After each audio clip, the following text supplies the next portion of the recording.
Welcome back to another very special episode of What is Truth. This is another entry into our interview series, and a very special one at that.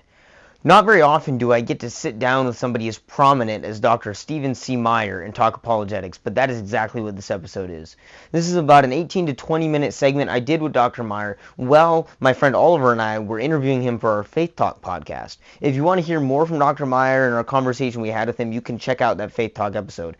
If you don't know who Dr. Meyer is, he's a prolific writer, scientist, philosopher, and he has written a number of books, including titles such as Signature in the Cell, Darwin's Doubt, and most recently, Return of the God Hypothesis, which is a phenomenal book that I really enjoyed reading.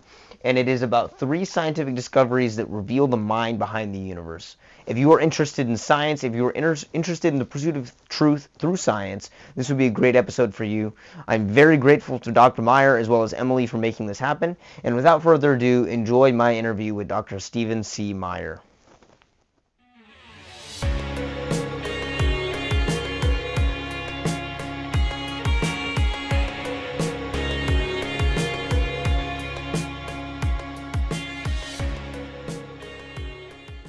All right, I am sitting here with Dr. Stephen C. Meyer for What is Truth. I'm very glad that you decided to click on this video.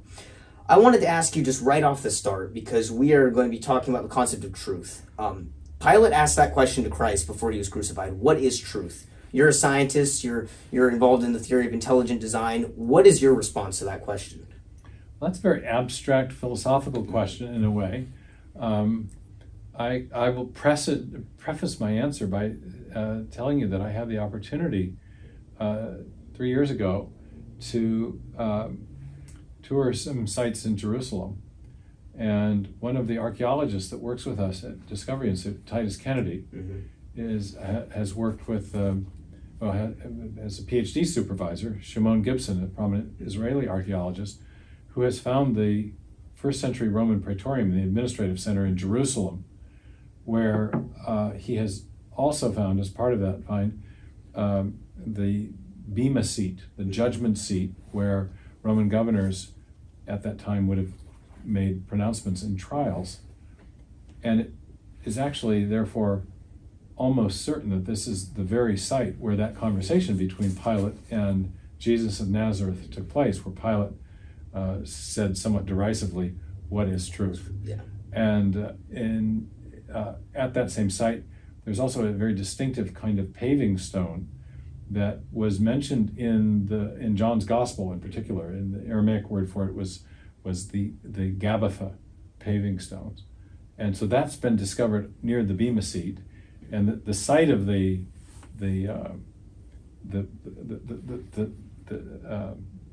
topography of this site is pretty much exactly what you would imagine if you, upon reading the gospel narratives of the trial.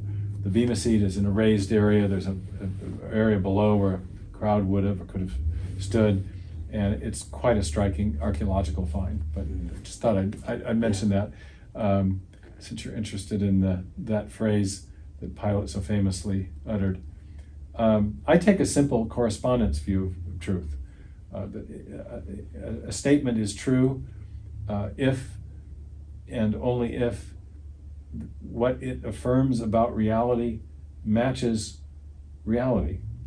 Okay? Mm-hmm. So if a statement is made about trees, and what is said about trees match what is true about trees, then the statement is true. Yeah. If the statement describing the attributes of trees match what the attributes of trees actually are, then the statement is true. It's a simple correspondence view. Yeah. And all of this endeavors like science, and I would argue philosophy, and even in forms of religion, is pursuing truth. You're trying to find what is true about the objective world. And we had talked in another video that I'll link to at the end of this, the idea of science and faith contradicting. When you're a scientist, right, you're trying to find what's true about the world, right? And as a historian, you're looking for what's true about what happened in history. You want to learn things about subjects in the world, and then you want to state things about those subjects that match the attributes or features or reality of those subjects. So you want your theories or your inferences or your hypotheses as you state them, to describe reality, to match reality. That's the object. Yeah, and I think something that's interesting in the world today You want to investigate things to learn about them, Mm-hmm. and then you want to state things about what you have learned that match the reality of what you've been studying. Right. And when you're doing that, I've heard a lot of people say, for example, I've heard, well, science is the only path to truth, or even philosophy is the only path to truth. Do you think there's only one path to truth, or do you have to take it all together cumulatively?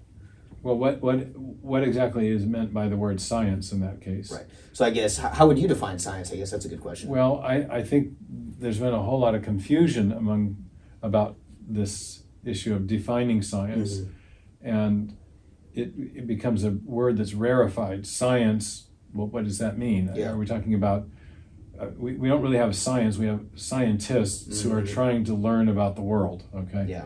So science as an abstract entity is not all that interesting. Mm-hmm. And we can talk about it as if it's a something when it's really just people trying to understand the world using certain systematic methods of investigating nature. So I would say science is a systematic method. Science usually involves systematic methods, plural, of investigating things about the natural world. Its structure, its origin, its how one part of the natural world is different from another part, its classification. It's a systematic study of nature. So when we look at science and how far, I guess the question, But classically, the word science means scientia, it's knowledge. Sure. It means knowledge. So Sure. it's the attempt to acquire knowledge about the natural world. The reason I'm bristling a little bit about this is that there's some mischief done Sure. around the defining of science. Mm-hmm. So people will say intelligent design is not scientific. It's not a scientific idea, or it's just not science. Well, what's meant by that? Does it mean that there's no evidence for intelligent design? Well, that's not what's meant. No, what's meant is that there's some abstract definition of science Right. by which we can evaluate whether an idea is or is not scientific, and your idea, you proponents of intelligent design, does not meet that abstract definition. But the people making these claims rarely explain they rarely tell you what definition of science they are tacitly assuming, and when they do, their definitions do not do the work that they think they can do to disqualify a theory independent of an evaluation of the evidence. For example, many people will say intelligent design isn't science because it invokes an unobservable entity, namely a designing mind that acted a long time ago, and therefore we can't observe it. Well, that sounds superficially plausible, except that Darwinian evolution also invokes unobservable past transitional intermediates that don't show up in the fossil record, and past mutational events that are merely inferred but not seen. And many, many scientific theories infer what can't be seen or observed from what can be seen in order to explain what can be seen. We posit unobservable entities because of the explanatory power they provide if they are in fact real. And so, but the case for intelligent design, indeed the case for God, is no different in principle than that way of reasoning which is very common in science. So we infer an unobservable designing intelligence from what we have observed about the complexity of cells, for example. So anyway, the attempt to settle the debate by saying that is or is not science, I think, is unfruitful. What we really want to know, getting back to your theme, is a given theory true or not? Which theory is more likely to be true, irrespective of how we want to classify the theory? Some people will say, well, that's a metaphysical hypothesis, or that's a philosophical hypothesis, or that's a religious hypothesis, or that's pseudoscience. I'm not really mainly concerned. I think we should not be mainly concerned about classifying ideas or theories, but rather evaluating them to find out whether or not they are most likely to be true, given the other competing hypotheses on offer and the evidence that lies before us. Yeah, that's a lot of clarity because a lot of terms are hard to define these days. But I think it's occurring to me now where the prompt came from, because I was listening to a podcast on similar topics to this, and one of the questions submitted by a listener was, can you prove Jesus through science? And the guy on the podcast basically was, no, you can't, because we're talking about history, not science. Now, there are things, first of all, do you agree with that? Well, it's just a very confused question. Again. Here's another way of phrasing the question that's equally interesting, as or more interesting. Is there historical evidence for the existence and life, teachings, ministry, death, and resurrection of Jesus of Nazareth? Yes. And through history, we can, I think, safely conclude that, right? So then if someone... Well, I mean, someone would want to quibble whether safely or not, but I would say there's very strong evidence for the historical reliability of the gospel narratives that tell us about the birth, life, death, resurrection, teaching, and ministry of Jesus of Nazareth. There's very good evidence. A very good book on this that's just come out is Excavating the Evidence for Jesus by Dr. Titus Kennedy, the very archaeologist who took me to see the Bema-Sea. Yes. I mean, for example, did you know that in addition to evidence establishing the very place of the trial of Jesus, we know from extra-biblical sources of evidence, extra-biblical sources of information, evidence outside the Bible, of the key figures, the 6 key figures in the trial of Jesus. The Pilate, for example, is well known from Roman sources, but also from an extraordinary archaeological find in 1961, the famed Pilate stone that was overturned when some construction workers were building a shopping mall in Caesarea Maritima, and they turned it over, and there was an inscription placed on the stone from Pilate in tribute to Tiberius Caesar, placing him in Judea as the governor at the right time, in the right place, under the Roman emperor, attested in the Bible. For example, in Luke's gospel, it tells us that Pilate was the governor of Judea at the time when Tiberius was the emperor. So, and there is the burial crypt of Caiaphas has been discovered with his name on 2 sides under the traditional site of the high priest's home. We have ample evidence of Herod Antipas from coins. Annas, the other high priest, is well known and attested by archaeological finds. But even Jesus himself, with the extra biblical sources such as Josephus and Tacitus and Pliny and others, but also archaeological inscriptions, which are very hard to come by, on at least 1 and probably 2 stone ossuaries, Jesus of Nazareth is mentioned as, in one case, as the brother of James, who is the son of Joseph. So he's mentioned, the whole family of Jesus is mentioned on an ossuary that appears to be the burial crypt of James, who's mentioned in the New Testament as the half-brother of Jesus. So there's just an extraordinary amount of evidence that when the Caiaphas burial crypt was discovered, I was teaching a course called Reasons for Faith and doing quite a lot on biblical archaeology. And I remember going on quite a lengthy rant in front of my students saying, you have no right to expect this level of corroboration for any document that old, and yet you have all these independent lines of evidence corroborating the gospel narrative, and in particular, the most important part of the gospel narrative, the account of Jesus' trial and death by crucifixion and ultimate resurrection. I mean, it's just quite extraordinary. So, yeah, I mean, the gospel accounts really are